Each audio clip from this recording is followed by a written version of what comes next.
Welcome back to Flesh Eater Autopsy. I'm Mug, I'm Mary. and today is the last episode of Season 1 of The Walking Dead. I It's don't a remember its doozy. title, and I don't think I want to. Um, we're not Fair. professional enough to check.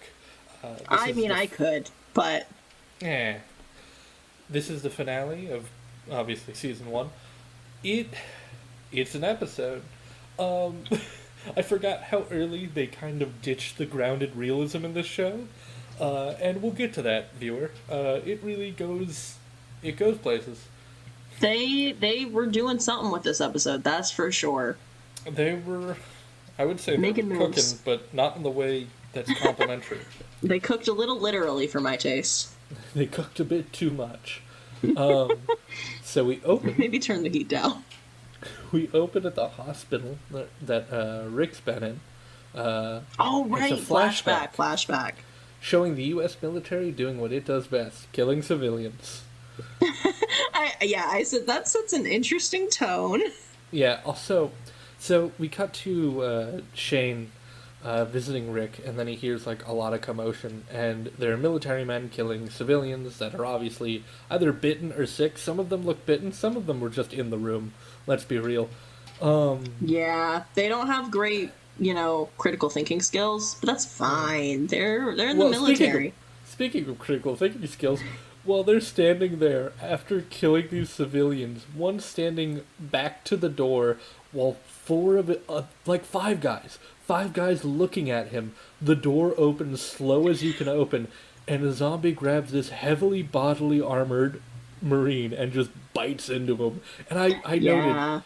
noted, y'all deserve to die. If no one picked, no. There's a lot of issues with that. I found myself having to kind of suspend my suspension of disbelief a lot in this episode for me.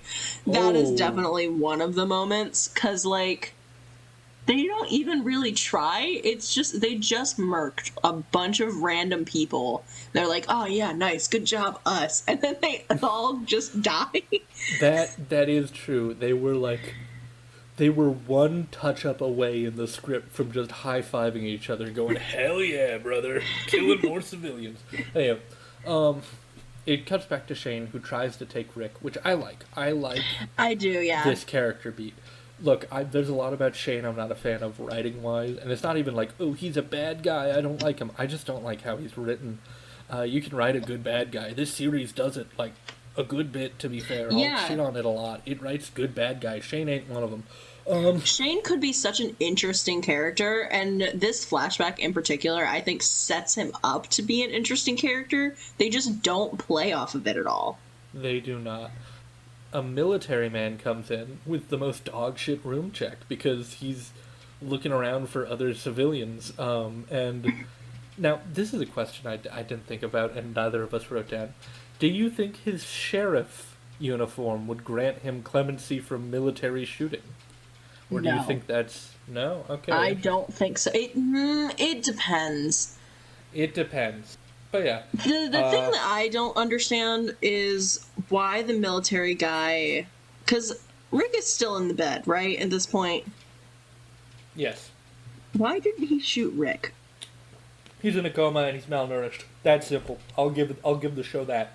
But, Uh, when you're a zombie, it doesn't really matter how malnourished you are, One- because we saw the zombie that was cut in half and still going for people.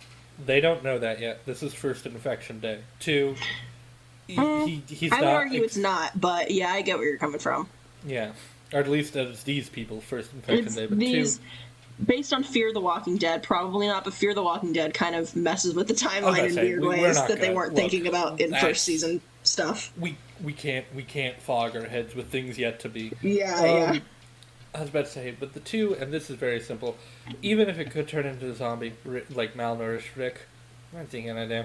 What's he gonna do realistically? Who cares? That hallway's already filled with him. They know that. They're not gonna, That's fair. He goes by, and Shane's like, alright, maybe we can, and then you hear a bomb drop near the hospital. Thank God, something that only happens in fiction. No military, whatever, anywho. Um, yeah, love that. Again, Shane looks out for him.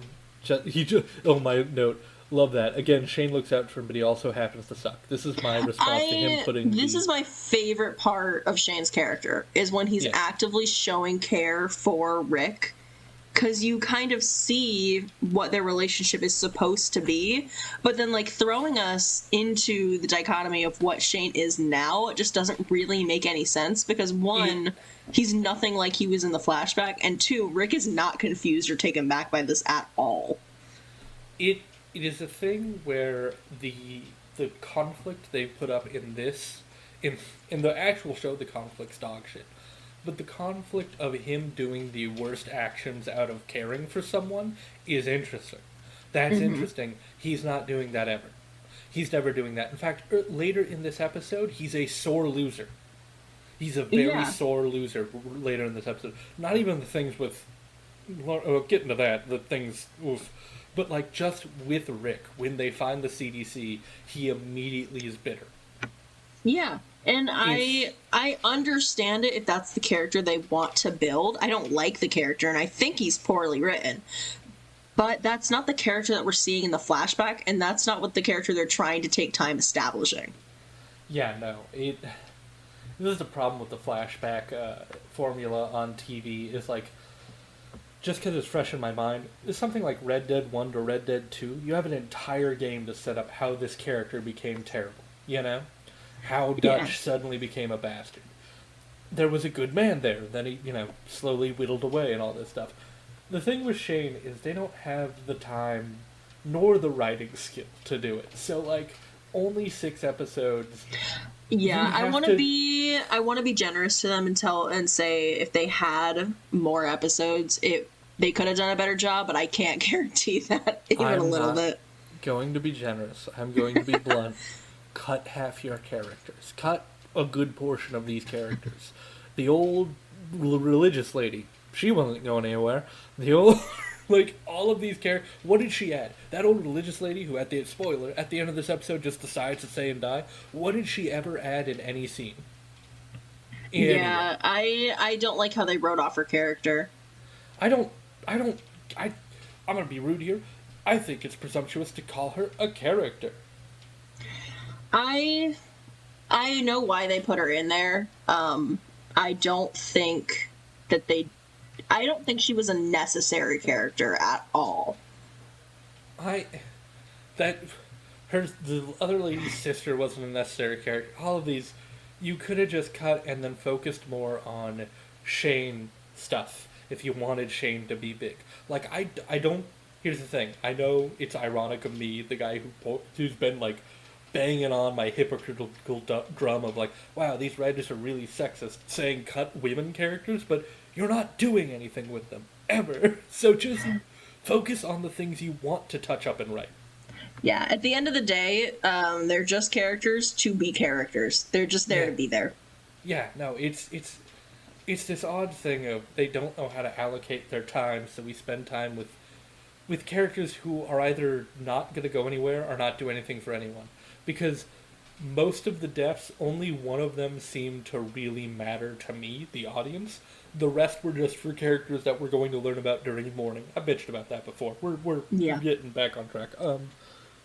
Okay, but we're still in the flashback section of this episode. Yeah, no, but I anyway, think that's eventually the end. The flashback ends. We puts the bed in front. We get the intro. Solid intro. Always gonna say it. And I love that we start out with honesty. Because he asks, like, are any of you infected? And Rick says, one of us was. He didn't make it here.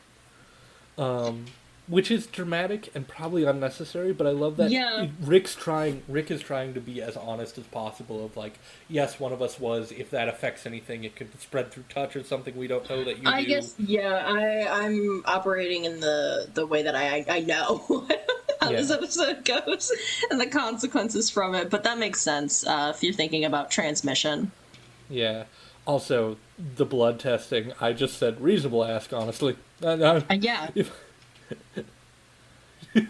My dumb bit, Dr. Edwin Jenner, inventor of the lab combustor.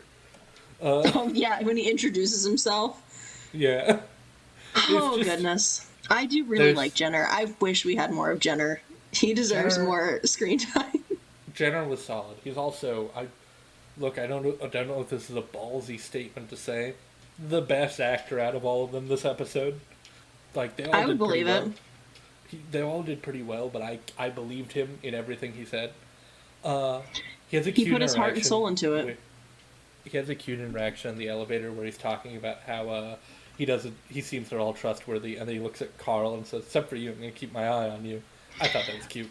It is cute. I did say that I like the shot of them in the elevator because they're all just standing around like socially awkward kindergartners, and he uses that line to like break the tension, and I think it's cute. The big room. Why do you have a big room? That's never answered. We're never going to get an answer. I really want to know, like, the only way that I can logic this big room is if they were low-key planning on a massive viral outbreak like this, and they were like, you know what would make sense? Big room. They did say they had weaponized smallpox, which is wild. But I'll be honest, that's not surprising to me, even a little bit. Yeah, but like, I think the problem is we're trying to give this any sort of logic. By the end of this episode, we will realize how faulty that was. I said having an entire building voice controlled in 2010 with that era's voice recognition tech. I just hope you don't get into shelf construction. Yeah. Well, it's an interesting setup. Did they do that? I guess. Did they do that in the comics? Like, do they have a voice controlled building? I don't know if it's voice controlled in the comics because it has been so many years since I've read the comics, and I don't rightly remember a bunch of things. I remembered events that I thought were notable, and that's it. Yeah, fair. They state, hey, we've been hungry, we haven't eaten in days. And it cut to them eating good. Yeah, they're having a really nice bonding time. Personally, I wish that we had more bonding time scenes. Oh, no, too bad. That would require character building. What? Yeah, No. I love seeing characters develop. That's one of my favorite things of watching or interacting with media.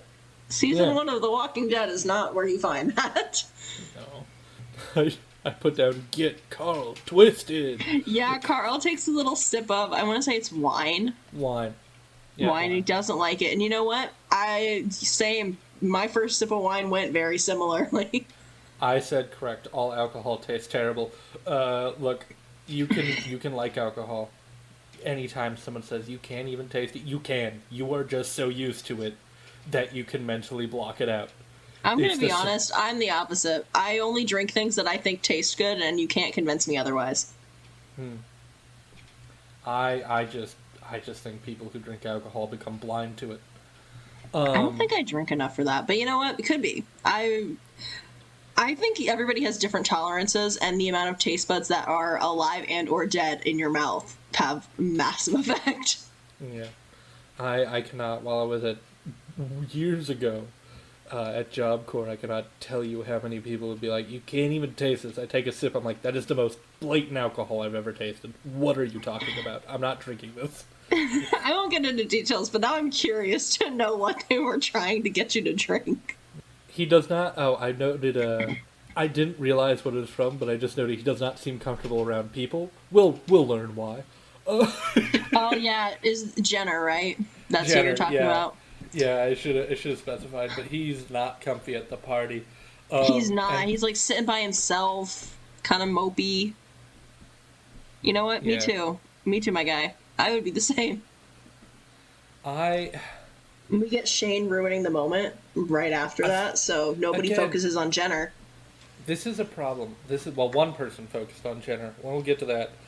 Now, this is a problem I have, which is, what do they want Shane to be?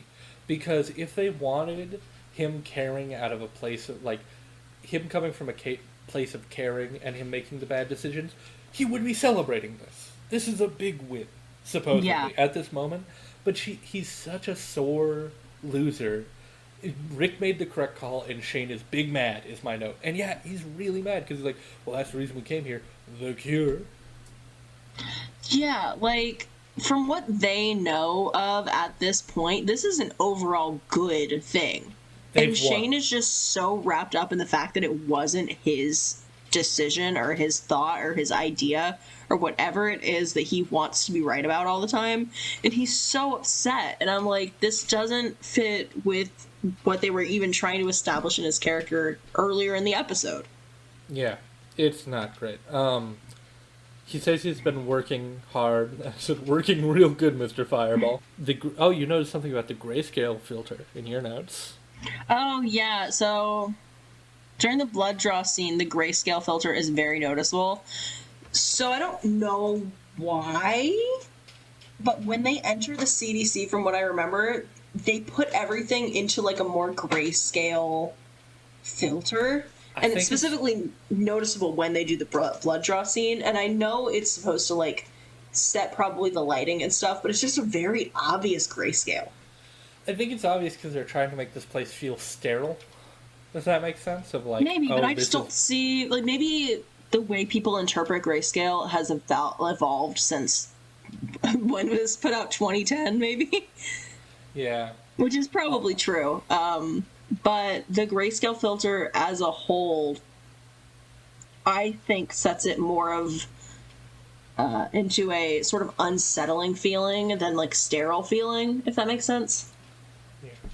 So he says, if you want to go for sterile, up the fluorescent lighting. True.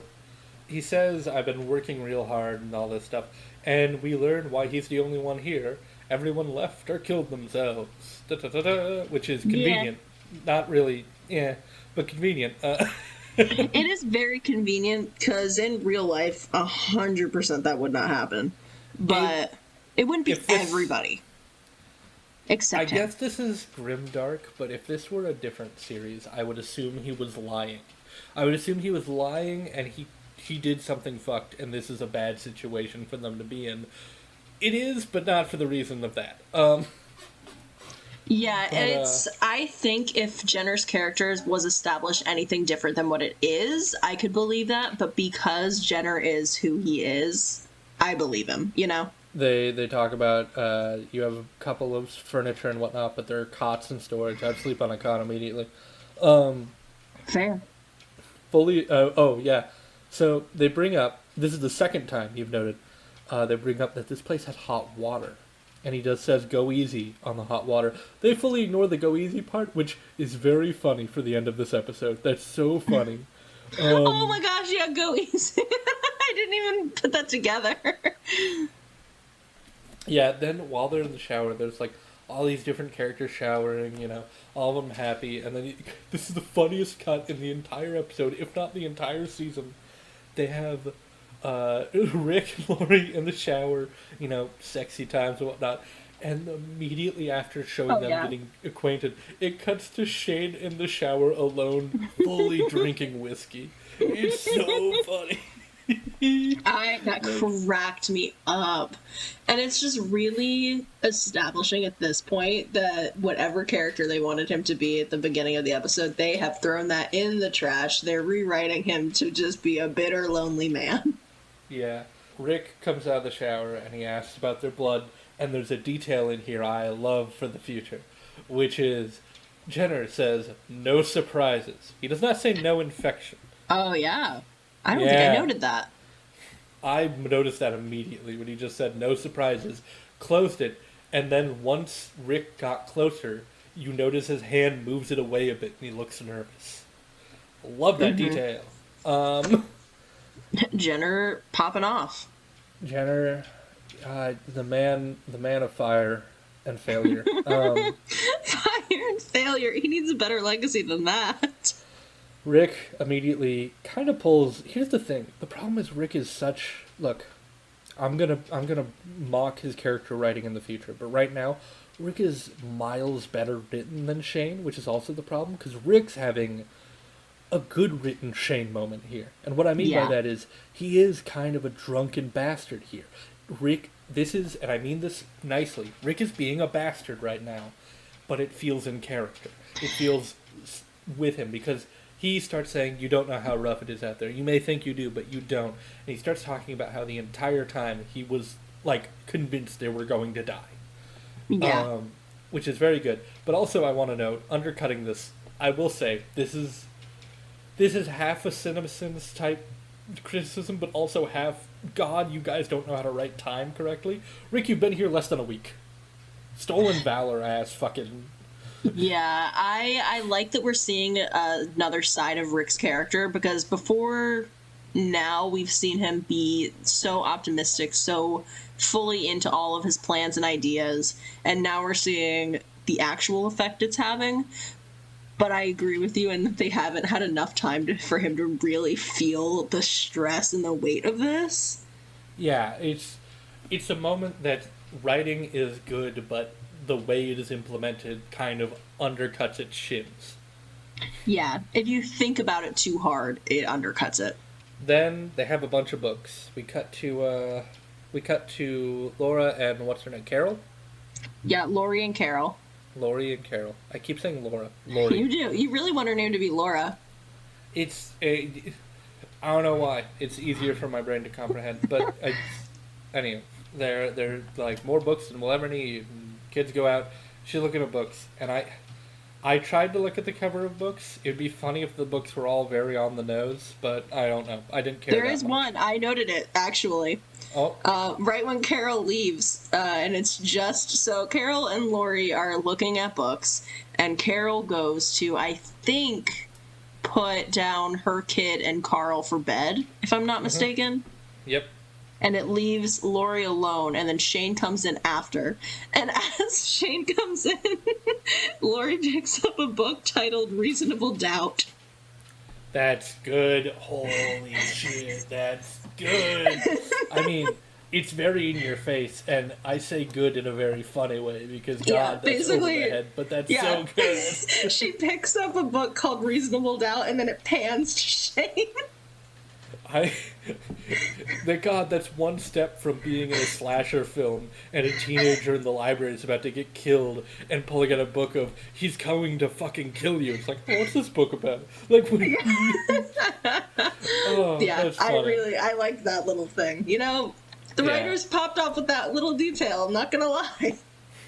Yeah, no, you have better notes on this scene than me because my notes are uh-oh, and then to reiterate. Uh-oh. Yeah. That's kind of how I was feeling. But I wrote the little note about her picking up the book, Reasonable Doubt, and then I wrote, Shane, stop cornering women, challenge impossible. If that doesn't tell you what's happening. Yeah, basically it's just a lot of foreshadowing. Yeah. To reiterate that Shane is about to do something we know nobody wants to see. Yeah, no, Which I really don't like this scene, and I don't think it really adds anything to the story, because at this point we already don't like Shane. Yeah, no, this is just adding on, like, hey, this guy... The problem is, if they didn't have this scene, you could make him a more interesting villain, because there's a bit of doubt in there that he's a total bastard, you know? But once you do this, the guy's a bastard. The guy's, like... There's certain lines where once a character does this thing, I'm never going to think, oh, they're probably level-headed for this. This is one of them. You don't have them do this. Viewer, we've danced around it. Attempted rape. That is what's happening. Yep. And it goes on for way too long. Yeah. It's super uncomfortable. I think it goes on for, I want to say generously, 4 minutes at least. Maybe it goes on. It goes on a good bit. I won't lie. It goes on. It feels like 4 minutes. I believe it is 2. Just under 2. I look. She picks up the book at 31:03, and I wrote my last note on it at 26:38. It's not immediate. I think it actually. The start of it is probably closer to 2 minutes, but that scene as a whole is around 4 to 5 minutes. The scene as a whole, yeah. I'm talking about, like, their conversation. Shane shows up with 4 minutes left in the scene. That's what I'll say.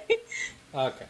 Still not great. No, I don't know why I wrote anything about a grits bowl in the middle of this, but my point is important, and it does stand.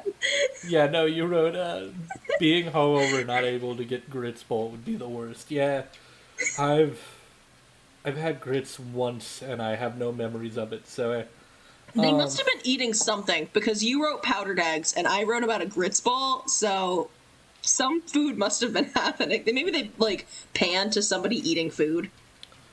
pan to someone making an abominational combination of the two. Yeah. No. The scene with Shane and Laurie is shot very weirdly as well. Rick gets back drunk into bed with Laurie, and he says something that in any other context would be so sweet and so nice. He couldn't have known it was the worst thing to say at that exact moment. Yeah, I was thinking the exact same thing. Like, it's not his fault, but basically after she was just almost, he just says, look, we don't have to worry anymore. We're not in danger in here. And I'm like, because he doesn't know. Rick does not know. That's very important. Rick does not know any of this is happening. So to him, those words are very comforting because they're no longer in zombie hell. Fair enough. It's just bad timing, my man. You couldn't have known that. It sucks all around, and I see from both sides. I don't think this ever actually causes a conflict later, but I can see it causing a conflict later, where Rick says something. That it doesn't mean that this was a wasted. Yeah. Essentially, if this season had been longer, maybe it would have amounted to something. They wake up, and in the morning they're having eggs. And what's his name?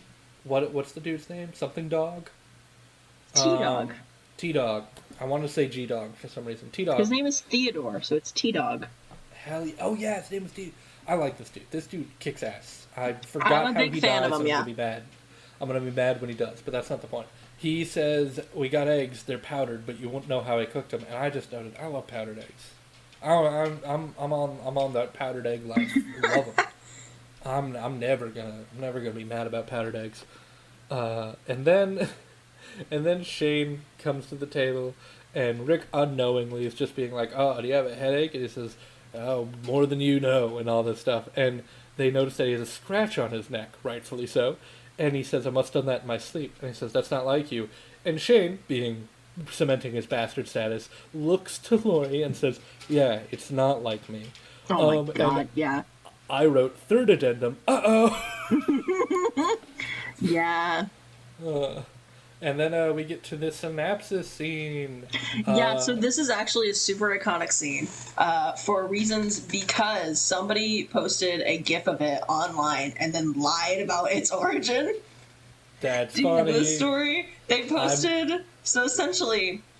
Wait a minute. Yes, holy crap. Yeah. Continue, tell the audience. I remember this. So, essentially, the scene is... Jenner is showing a infected person's brain and the stages of like decomposition, the synapses firing and then dying, and then the brain stem coming back to life. But somebody took the GIF of the synapses firing. I want to say it was right before the patient died originally, and they said it. They wrote a comment on it, and they were like, this is the person's life flashing before their eyes before they died. And I don't even remember what they said the person died of. But it was some, like, actual disease. It was essentially, they were like, this person was a real person, not in a TV show. And they posted it. I think the original was on Tumblr. Yeah, it's usually that way. There's another one I'm going to reference after this that the has the same original one was vibes. on Tumblr, and everyone was like, wow, that's so profound. They're seeing their life flash before their eyes. And somebody was like, this is from The Walking Dead. That is a zombie you're looking at. That's so good. It reminds me of another Tumblr post that was talking about, like, this person's arm was scarred from this fire and whatnot, and look at the veins and the black spots and the white spots and all this stuff. And so I was like, that's an online horse dildo you can buy. That's just a horse. like that's just the shaft of a horse dildo. And you look at it the second time, you're like, oh yeah, that is. How could that be anything but? So yeah, that is why whenever I see this scene, I can't really take anything away from it because I've seen it so many times in that like fake post about it. I just said the obligatory Jimmy Neutron brain blast because that's what that. So like then they go to like explain what synapses are. It's a little more complicated than that, but I understand they don't have time to get into the whole thing, and I won't get into the whole thing. A bit too much as someone who's not believing a human soul, a bit too much poetic for my taste. As somebody who did a presentation on synapses. Yeah, you know what? Holding hands. We're hating this for different reasons. Fucking predator handshake. Got it. It's a little more nuanced than that, but it's fine. It's fine. Also, I like the Day of the Dead's take on this better because The Walking Dead presumes that a zombie can only be ever a zombie. But in Romero's original work, the frontal lobe also came back with you. It just doesn't have what it had immediately. You can get it back over time if you're put in the right environment and trained. You can use it again. That's the original idea. This universe is not interested in that, and in the future, when we do future seasons of this, you'll note my bitterness at them making fun of something that was an established lore of zombies and being like, "Isn't that dumb?" And it's like, no, that was it being interesting. Why are you making fun of the interesting part of this?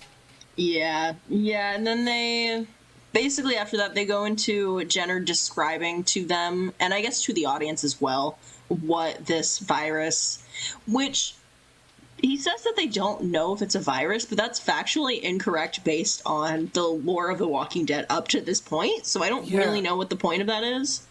Also, one of them says it could be the act of God, and he responds, it could also be that. I said, nah, I can confidently say there's not that. Well, at this point, because one of the things that Jenner is researching when he does his video diaries is I think it's the wildfire virus. They know that that's what caused this. And so I don't understand why he's like, we don't know what it is. Just tell them. There's no real point in not telling them. I think it's just writers not knowing how disease works. I think that's just what it is. It could be. They compared it to meningitis, I think, if I'm remembering correctly, which... Damn. I have lambago. Fuck. I'm gonna die and turn into a zombie. Lambago. I personally, I think it has more similarities with rabies, but that's just me. Yeah, that's what future movies tried to do and then succeeded. And now we have runners, which I have opinions on. But anyhow. Well, the rabies disease in general, I think, is very similar to how The Walking Dead wants the zombie virus to work. Not the disease itself, just like the path of transmission and stuff like that. Yeah. The infection rate, things like that. If you start showing symptoms, 99.9% chance you're gonna die. So they noticed something that I feel like you should have noticed last night, which is there's a giant countdown clock, Lost style. Actually, exactly Lost style. And I was half tempted to write down and I didn't. When they said, "What's that countdown clock?" I was like, "Lost Stinger." Yeah, Dale's finally working his brain cells, you know? Yeah. And he said that's until we run out of power. What happens when we run out of power? Facility-wide decontamination. You're meaning that shit was intentional. Yeah. Yeah. We're gonna get into this. I have thoughts and I have feelings. We can't recapture the anger and bafflement and confusement of last episode, but come on. I think because last episode set it up so that we actually kind of expected it. It's not coming out of nowhere. I honestly, I think it would have been a funnier and better, not better, but funnier finale if they didn't set it up with the lab explosion. It would have been. We would have been like, holy fuck, what do you mean? Because there's decontamination. Yeah, decontamination. Good God, that's not how that works. But yeah, essentially, I said this brings up the question of did Jenner set this up, or for me at least, this brings up the question of did Jenner himself set up this contingency plan, or was this just something the CDC set it up in general? I fully believe that the CDC of this universe set it up. You think they did? I cannot be convinced otherwise. They made their facility into that? I cannot be convinced otherwise because I don't think Jenner has the knowledge or know-how to set up an AI that does all of that. That's fair, and not know how to redistribute that power into... Because if it were up to Jenner, he even says the AI controls it, not me, meaning he cannot undo it himself, which means he Yeah. has no way of making this. But also, the Jenner we've seen would have used whatever they're using to do the end of this episode to power the base some more. Yeah. Anywho. Jenner is such an interesting character that is not utilized enough for my Jenner taste. has the. I think a better statement is Jenner has the potential to be an interesting character that they do not utilize anyway. Yeah. Because the Jenner we see is interesting enough. He's not too interesting. If we got this version of Jenner any longer than we did, he'd probably wear on me. But he's perfect for what he was needed for. But also, I can still see a universe where he was better utilized and we saw more of him.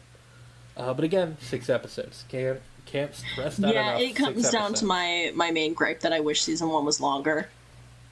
Nothing I can do about that. Yeah, if that was your best, we were screwed already. Him talking about, I did my best. Yeah, everybody at this point is starting to panic. Yeah.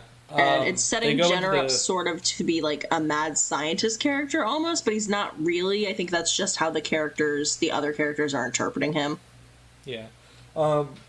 So, we have all the characters going, or 4 of the people. T-Dog, Glenn, Shane, and Rick are going downstairs to check on the power supply. And there are hilariously empty cans of fuel, like video game level, comic book level empty cans of fuel down there. Yeah. It's not set up in a very realistic way. Yeah. Also, like, he says this later. I note something that like the show tries to address in the most hand waved writing ever. But like, if you're going to do a government level power grid, you think they're only going to focus on one source of getting power? You think? Yeah, there's no way. I've looked into the most rudimentary of van living stuff, and every single one of them is like, you have to have multiple ways of gaining power. Some people do it so every time you drive, the rotation of the wheels gives the internals a bit more power. Some do it so that and solar and to have a generator hookup. So you're telling me you didn't think of putting any solar panels on the top of this bad boy at all? And Jesus. Yeah, that just doesn't quite make sense. But they needed a big finale somehow. Yeah, and Jenner talking to himself says like, we always think there's more time until it runs out, and it runs out on us all, or something like that. I'm like, quotations, let's spell this message out for the viewer, because we think they're too dumb to pick on the 8 different ways that we've written it and it applies. The Walking Dead writers, assuming you're an idiot since the beginning. Yeah, they kind of do that, and I can't decide if they think it's a good thing because it's just another character like being more profound, or if they actually think the viewers are not picking it up. I think they don't think the viewers would pick it up. Like, see, I think they just like writing flowery like conversations. Dialogue. That's the word. I would forgive it if he was talking to anyone. If he was talking to anyone, you know what, yeah. I would believe you. But he was in a room by himself, not even talking to his wife's pitcher. If he was talking to her pitcher, I could forgive it. He just said it because I think the writers were like, do you get it? And I'm like, yeah, man, you made a giant countdown clock, and everyone thought they were going to be here for a long time. The whole premise of this was that you didn't have to yell at me about it. Yeah. Anywho, he gets them all in the room, locks them in. And then he says that it was the French disease, whatever, were the last ones on call, and they did everything. And I said, I will never compliment the French. You can't make me. Well, the French kind of also set the virus out, so you don't have to compliment the French here. Yeah, and then they blew up. And I said, ever consider adding solar output instead of wasting money on cleansing fire? They went, I know what we can do with this grant. They bought explosives. Again, my next note is also unhelpful. This is too stupid of a concept for me to take seriously. Yeah, so when they're talking to the AI and they're like, what does decontamination mean? She says something along the lines that ends in, like, this is going to end in loss of life. And I'm like, I don't think that's the goal here. So why is the AI saying that? You have to remember, we are not dealing with the real world CDC. We're dealing with the Walking Dead's comic book CDC, who want human lives for their machine of learning.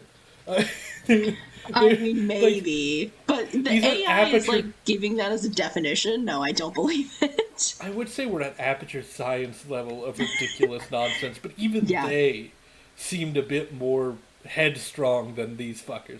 We're at Black Mesa level of just non-caring about the worker. This is, like, actively going out of their way to make the worker's life end. Yeah. What was it, which character? Norman Reedus' character. What's his name again? Daryl. Was it him or Shane who puts the axe against the metal door? It's Daryl. Yeah, I was like, that's kind of dumb, but you know, if it's the only thing you got... Yeah. It's Daryl is hitting the metal door with the axe. Shane is pointing the gun at Jenner. Carol starts crying. This is a bit later that they're talking like, you can't do this. He's like, this is better for everyone. And Carol starts crying and says, my daughter doesn't deserve to die this way. And I wrote, fucking, the writers have a much more mediocre idea for killing her. Don't worry.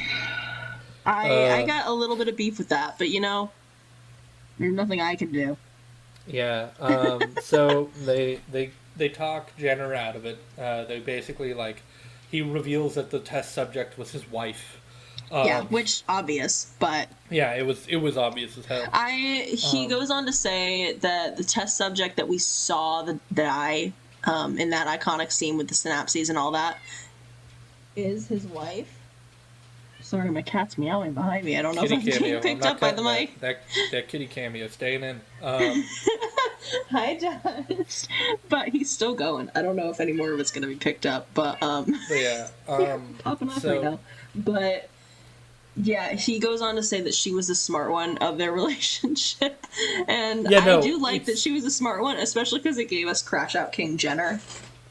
It's so funny that he like points out, because I was thinking, damn, really wish we lived in a world where she was the one who survived, and he does too, and I like that writing bit. Yeah. Because he's like, yeah, she was good at this. She genuinely would have probably found a cure if she was the one alive. God damn it. And you can tell in his eyes he believes that. Yeah, no. It makes us wish for that world as an audience. He realizes what he's become and opens the door to the most obviously green-screened hallway I've ever seen. Anywho, he leans into Rick's ear and tells him the big secret that we already know as viewers, and you probably already know as listeners, which is everyone's already infected. If you die anyway and your brain is still intact, you're going to come back. There's no escaping it. We're all infected. I just wrote, what did he tell you, Rick? He just kissed my ear. Credits. Credits. Actually, that would have been a more intriguing end to this episode, I think. No actual ending. That it ends right there. The church lady stays there. She didn't add much. I'm not going to remember her name because they didn't say it. I don't remember it either. Yeah. Basically, she decides to stay with Jenner because Jenner, he changes his mind about keeping them trapped there, but he doesn't change. He's not leaving himself. The building is still rigged to blow. So she stays. Andrea tries to stay. With Andrea stayed, I feel bad. I feel very bad for saying this, but I wrote, leave her. I don't think she's a big loss. I think it would have made, in my mind, because we know a little bit more about Andrea, it would have made more sense for Andrea to stay than for that other lady to stay. Yeah, but... Because, I don't have any stake in this other woman. She's just here. While they're doing that... I don't think it's a poor way to write off her character, but I guess it is a way to write off her character. Dale's trying to convince her to come on, don't do this. And I think this is more about Dale's character than Andrea's character, that he's like, if you're staying, I'm staying. I feel so bad because, again, all my critiques have been write women better, but it does suck that this moment I was going, God damn it, Andrea. I was going, good on you, Dale. I felt bad because I'm like, I shouldn't be feeling that. I should be feeling, come on, get out of there. Dale, convince her. But I'm just feeling like, Dale, I can't hate you even though you're doing the dumbest thing possible. Yeah, Anywho, I get it. we go up to the surface and we see like all these bulletproof windows, and then we get Chekhov's grenade. Remember the Yeah. grenade from I the was beginning like, of the the season? grenade has a purpose. It was more me just being like, what do you mean that's why they brought it? That's why the writers had to make sure that it existed. It's wild. Anywho, they set off the grenade, and you said here and gone. I just, in all caps, that's not how grenades. So, shows constantly mix up hand grenades with C4. They think they work the exact same interchangeably, that a hand grenade's gonna make a huge explosion. A hand grenade is a shrapnel device. It makes a bunch of shrapnel.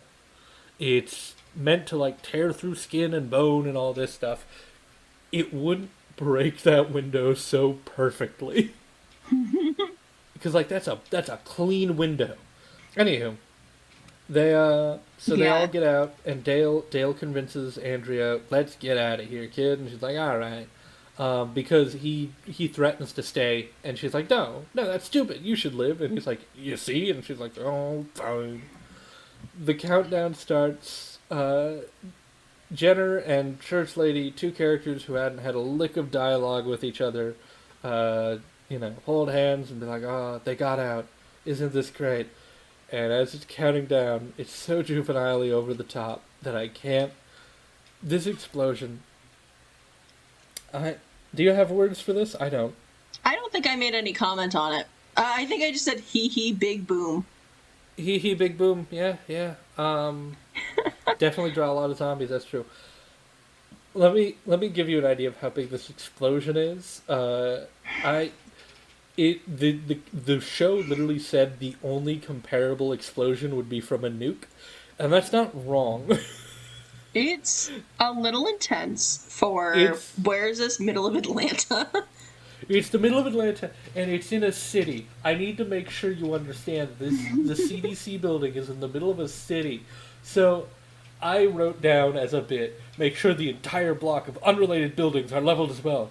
Why not build outside a city? CDC guards, arrest this man and put him in the flame room for questioning me. Like, that is the level of ridiculousness we're out here. That only a supervillain would have built this thing. It's very uncalled for, and in actuality, I can think of multiple reasons why it would not work as a decontamination strategy. Oh yeah, hey listener, if you have any knowledge of any other zombie movies, you probably know Return of the Living Dead. How did nuking the zombie virus in that movie work? Pretty bad. It spreaded the virus into the clouds and then into the water. I feel like this is doing the same thing, because it's like the CDC was like, oh, this will get rid of all contaminations. Hey, you pointed this out before call, so I'm not going to take credit for it, but even I could know that no explosion will ever equally distribute heat that evenly to destroy everything. And then all of the parts you didn't destroy will become the smoke, and that'll... Yeah, not necessarily. It depends on exactly, but there is a good chance if they have any airborne pathogens. Yikes. Yeah, no, it's... And later, very much later, we're going to be years down the line when we talk about this again, but, like, they do infer that there are some sort of airbornes in this series, and that's wild to me, but whatever. It's just like, oh, I wonder why. Yeah. It's a mystery to us all. It's a mystery. Well, what It would actually be. I don't know. It would actually be such good writing, though, if they tied it back to this explosion. It would be good covering of their ass. As a fan of comic book writing, sometimes it's very fun when another writer covers another writer's ass. It's very fun, but it ends on a bit more fitting song, but it's still not hitting for me. I don't think they should end or begin on songs. I don't think they do it well. Yeah, I think most of the songs that they end with made more sense for its time, as this was 15 years ago. Yeah. But it's not a lasting thing, if that makes sense. Also, how dare you say that to me? But yeah. The Walking Dead came out 15 years ago. I need you to stop saying those words in that order, please. I'm hey, so look, sorry for the my memory. my fellow co-host. I think we get along fine. Don't do this to me, please. I don't like that. Don't worry, as we get to newer seasons, it won't be 15 years ago. Um, hey, listener, I'm looking for a new co-host. If you can, Hey, you looked long enough, and I'm what you ended up with, so. yeah, no, that's true. This idea has been cooking in my head for years. Speaking of, we have a bit of a shake-up, hopefully, which is we are not going to cover season 2 next, as originally thought, because I have looked into the future and I realized how quickly I would get fatigued of The Walking Dead only. It would. We need buffers. So, as I said, we're doing the 3 movies, the 3 Romero classics, in these next upcoming weeks. And then we are hopping to Z Nation season 1, and then we'll be back to The Walking Dead season 2 after that. I just, I just don't, I just don't want to do Walking Dead all the time, every time. Fair. As somebody who's binged, like, up to season 6 of The Walking Dead, I get it. There are shows I will binge without question or problem that I love. But then there are shows where I'm just like, I may like parts of this show, but this is a chore. Yeah, especially the way that we're doing it, like actually making notes, it makes it a little difficult to binge.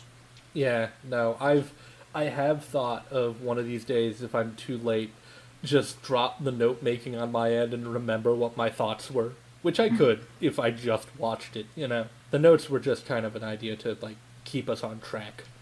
I like them. It reminds me of being in high school. Oh God, yeah, Because no, I had to analyze a movie scene for high school.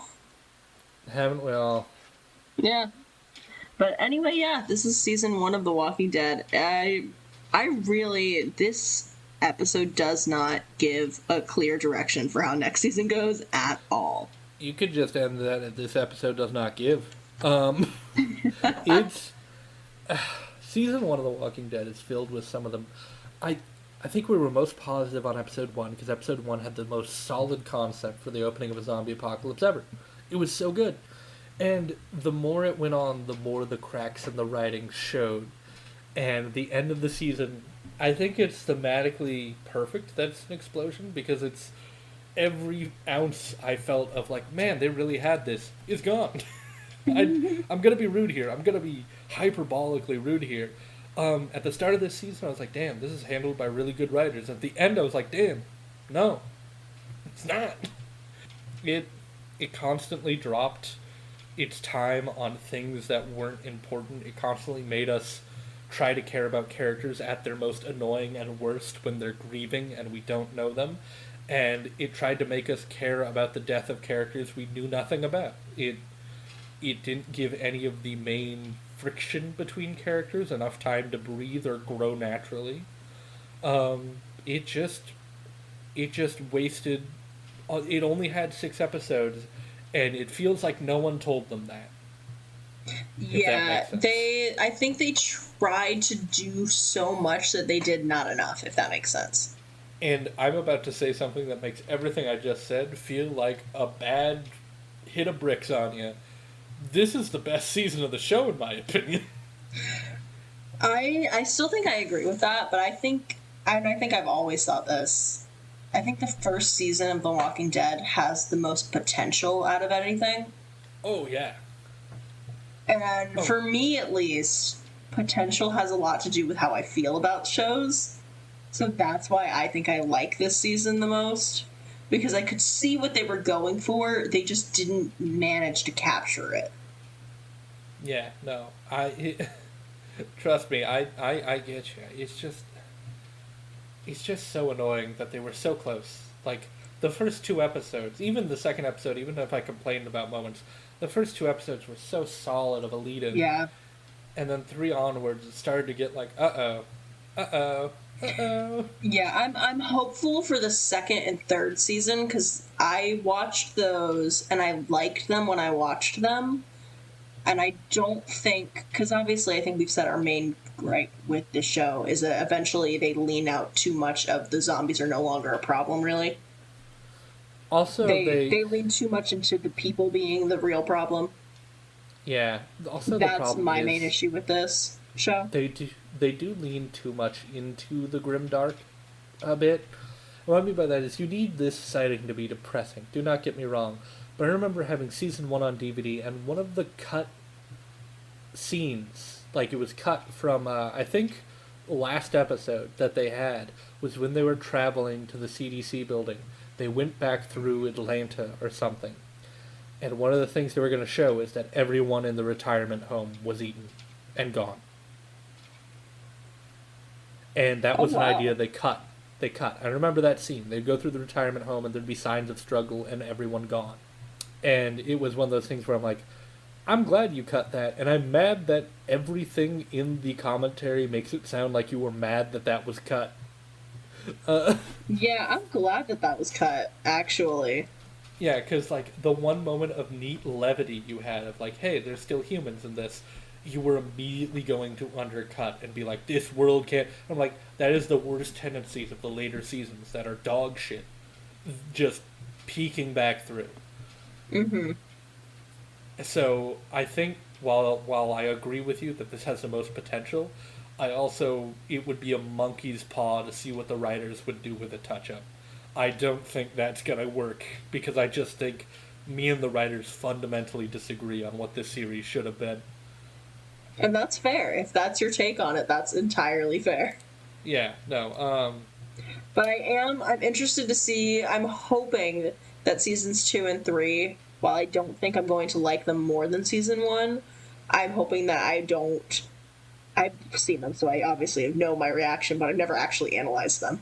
I'm hoping that I don't dislike them after yeah, analyzing them. yeah. Because I already know how I feel about the later seasons for reasons why I stopped watching. This is jumping way ahead. We'll be here like a year or two later, but hey, remember when they were in that prison and there was an entire wall just open up, and for a good few episodes, like we need to patch that wall, and they didn't, and then a raid happened, and all the zombies came to the wall, and you're like, why didn't you? You had Yeah. days. Why didn't you patch that wall? That is, I think that's a perfect summation of The Walking Dead's writing of like, we're gonna have these characters acknowledge the thing, but we're not gonna have them do anything about it. So when you ask it, like, well, they knew, but they couldn't do anything. That's what they did with the solar power here. That's what they did with. It's their constant get out of like, well, the characters know. They're smart enough to know. They just won't do anything about it. Yeah, well, I guess that's our thoughts on season 1, though, and Yeah. future hopes and aspirations for season 2 that already exists. Next I episode can't should change. be. Next episode should be where it all started, where all this fun stuff began. Because I believe next time we are watching Night of the Living Dead. Nice. That is so easy to find. You're going to be spoiled on that one because that's a royalty-free movie.